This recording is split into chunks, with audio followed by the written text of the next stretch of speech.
কোনো দাফন হবে না। বাবার লাশ এখানে অ্যাম্বুলেন্সে থাকার পর একটা সিদ্ধান্তে আসা হয়, সেটা হচ্ছে দ্বিতীয় স্ত্রীর সন্তানেরা প্রথম স্ত্রীর সন্তানদের 4 শতক জায়গা লিখে দিবে। লিখিত চুক্তির পর সে লাশ দাফন করা হয়েছে।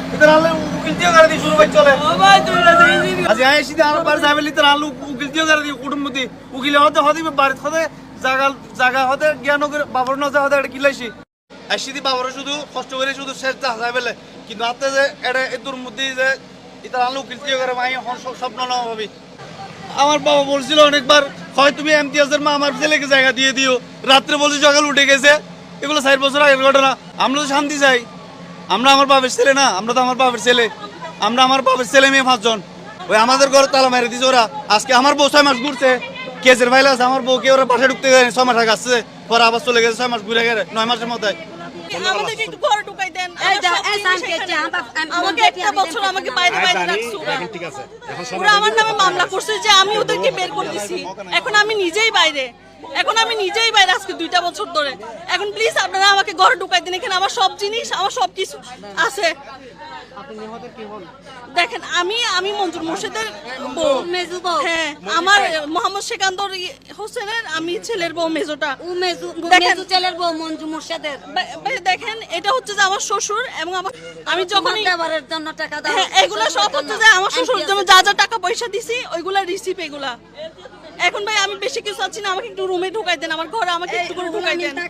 যাওয়ার পরে ডিস্টার্ব করতেছে। আর ভাই শ্বশুরকে আমি অনেক ভালোবাসি, আমার শ্বশুরকে, আমার শ্বশুর অনেক দেখতে পারতো। বউয়ের বাচ্চা হওয়ার জন্য বাইরে থাকে, আমি বিদেশেই থাকি। আমার শ্বশুরের সাথে আমাদের কোনো সমস্যা নাই। যা সমস্যা আমার সৎ শাশুড়িই করছে, আমার সৎ শাশুড়িই করছে। আমার শ্বশুরের সৎ শাশুড়ি আগে আমার হাজবেন্ডকে ইউজ করছে, সব টাকা পয়সা আমার হাজবেন্ড থেকে আমার সৎ শাশুড়ি খাই ঘরটা রেডি করছে। এই ঘরটা আমার হাজবেন্ডে রেডি করছে। তারপরে আমার হাজবেন্ড জানতে পারতেছে যে ঘরের ভিটাটা আমার হাজবেন্ডের নামে নাই, এবং ওনারা বলতে 5 তলা বিল্ডিং পুরো আপনারা করে ফেলেন, কিন্তু ঘরের জায়গাটাই আমার হাজবেন্ডের নাই। তো একজন প্রবাসী হয়ে এই টু জেড সবকিছু করে এখন আমরা তো পুরো ফতের ফকিরে গেছি। আমাদের সব ইনকাম আমরা এই ঘরে ঢেলে দিছি, আমরা সব কিছু করছি। এখন আমরা কই যাব? আমাদের কোনো পথ নাই, আমরা এখন কই যাব? আমাদেরকে আপনি একটু এখন ঘরে ঢুকাই দিবেন। আমি এই ঘর ছাড়া কোথাও যাব না ভাইয়া। আমার বাপের অধিকার আমরা, আমার হাজবেন্ডে,